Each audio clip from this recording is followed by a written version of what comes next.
everybody. Welcome to The Point, the podcast where we navigate the intersection of faith and culture. If you're joining us on YouTube today, I want to take a moment and invite you to please hit that subscribe button and notification bell so you can be notified when we go live. And if you're listening on one of the podcast platforms, take a moment and please, I would greatly appreciate it if you would leave us a review so that you can help us to continue to build up our channel on these platforms and on YouTube. I'm so excited as we are going on this journey of faith and culture and just really digging into the Word of God. So with that being said, we've got an interesting episode for you today. Hang tight and we'll be right back.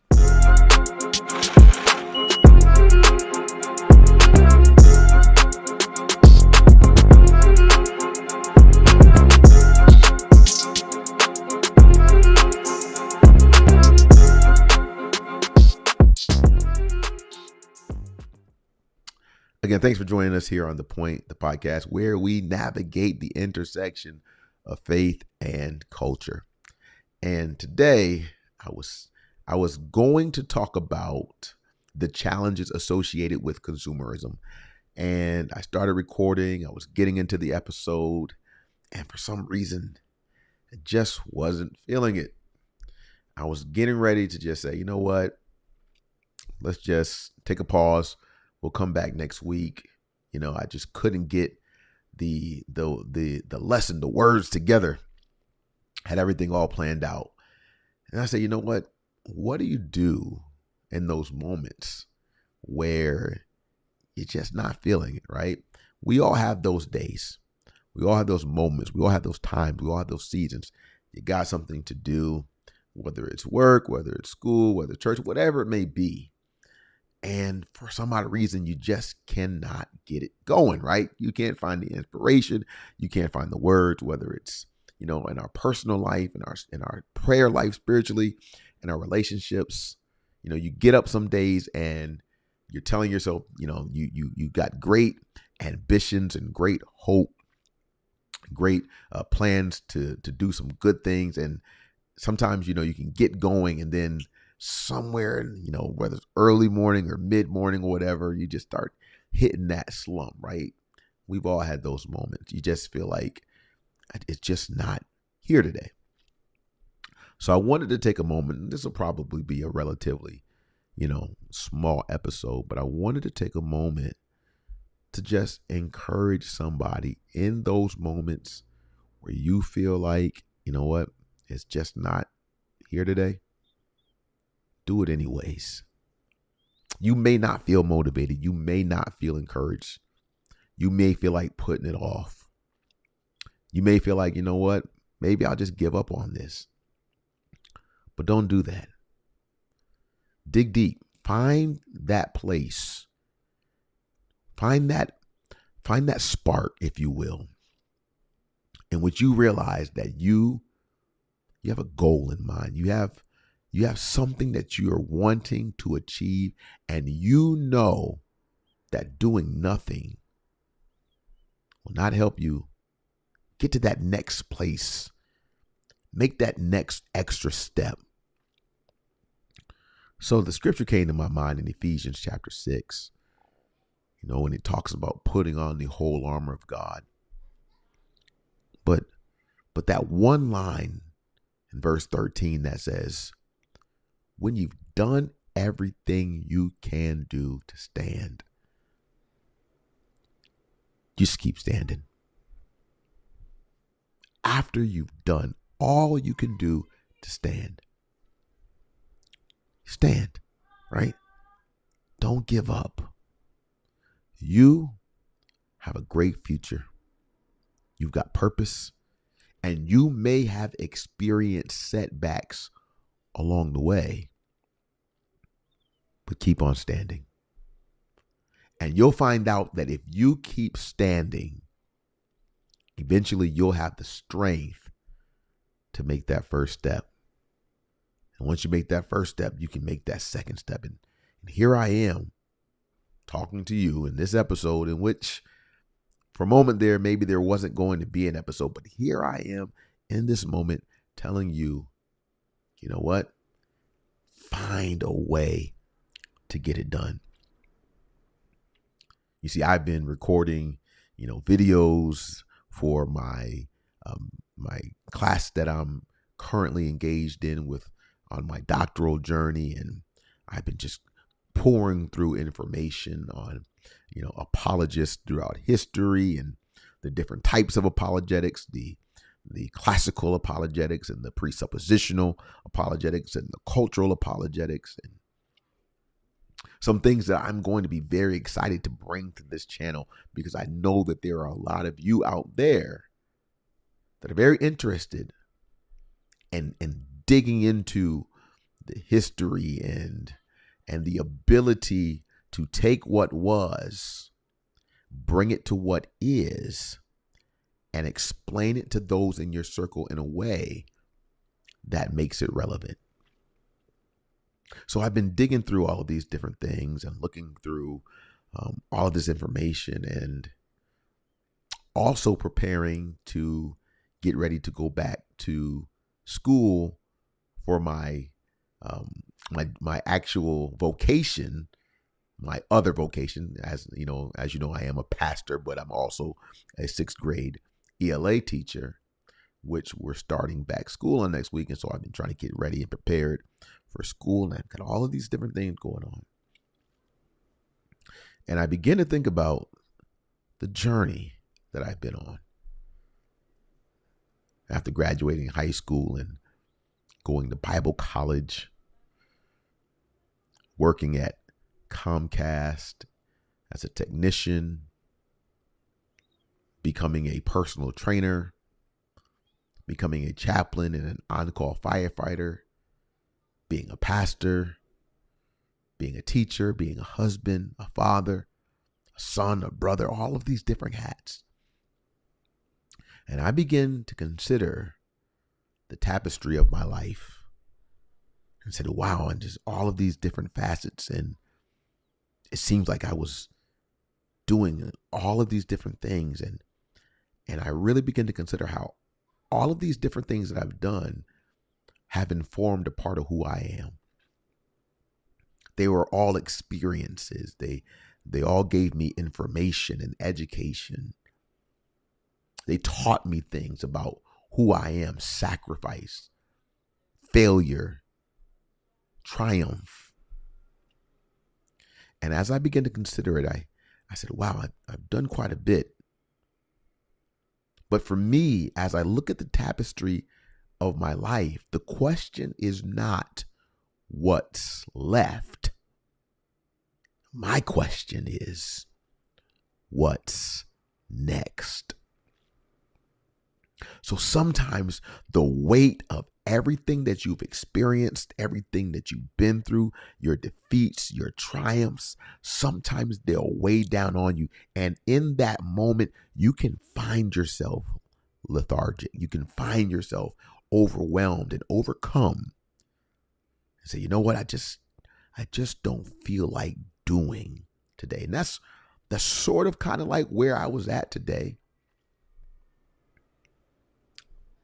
But can I share something with you? When we talk about apologetics and we talk about this channel and we talk about navigating the intersection of faith and culture and all of this great stuff,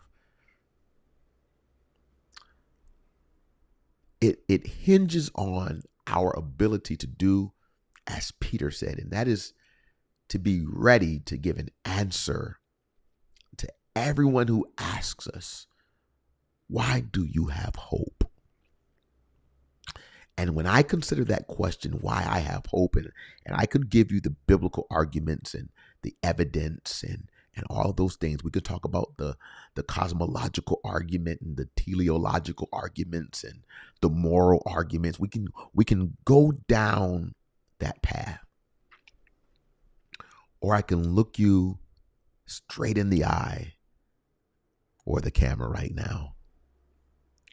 And I can tell you that the reason why I have hope today and every day is that I know when I wake up in the morning, if God has given me the ability to wake up and to breathe, to fill my lungs with this oxygen.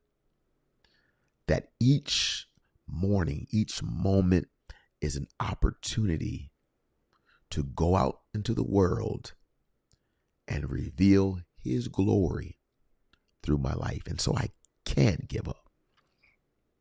I can't quit. I can't stop. And neither can you. So that's what this episode is right here. I told you it's going to be a little interesting. It's just me telling you that sometimes you will find yourself at that intersection of life where your faith is on the one end and your worldviews are on the other end. And you're trying to wrestle with which way to go and what does God want me to do. But what have I been natured and nurtured to do? And where can I go from here? And how do I overcome the mistakes of my past? How do I find the will to keep going? For some of you who are listening right now, you're looking at this channel and you're saying to yourself, that is what I want to be doing.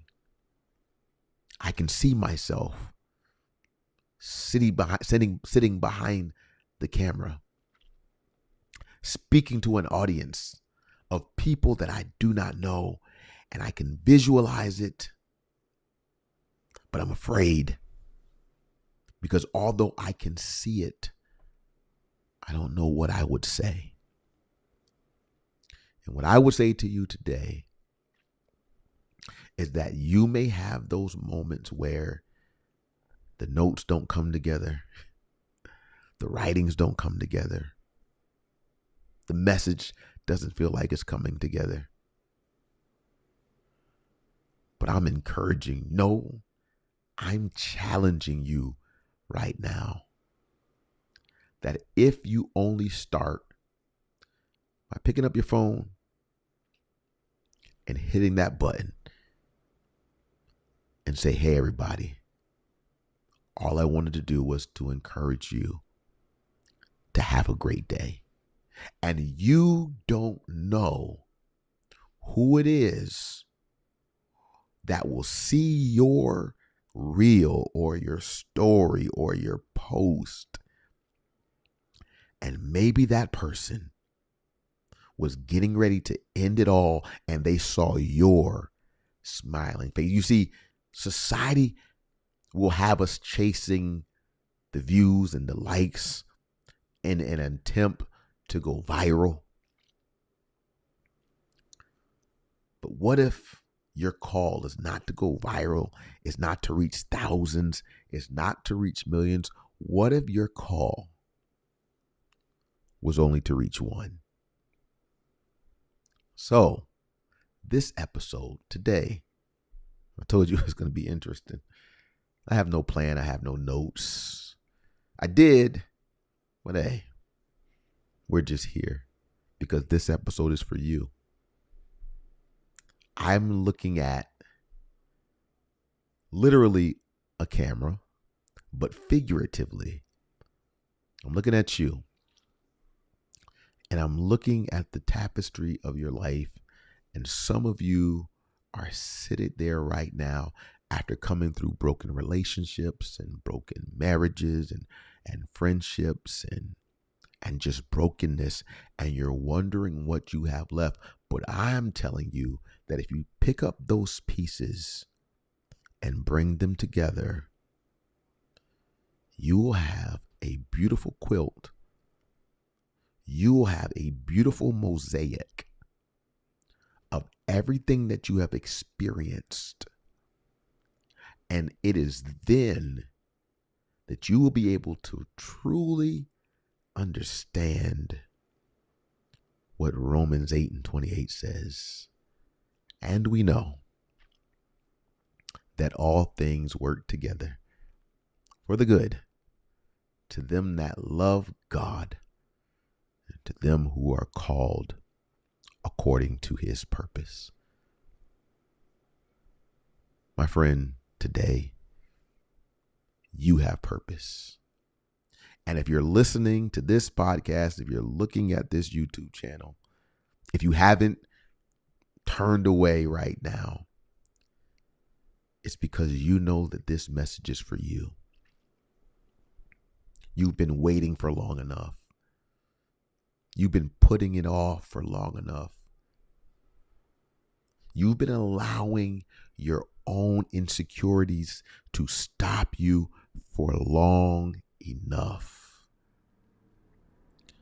So, I'm speaking to the writer in you. I'm speaking to the blogger in you. I'm speaking to the creator in you, the influencer in you, the producer in you. And after everything that you have given out in your life and you feel like you have nothing left, my words for you today is don't focus on what's left, but celebrate on what's next. Because I'm here to tell you that you are getting ready to do some of the greatest things that you never imagined that you can do.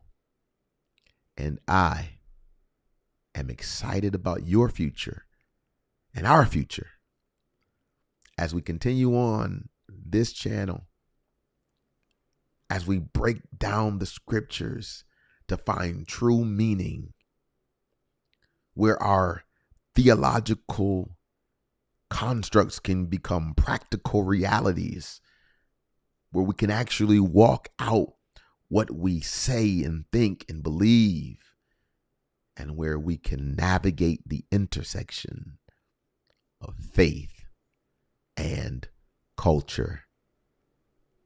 Again, welcome to The Point. Now hit that subscribe button.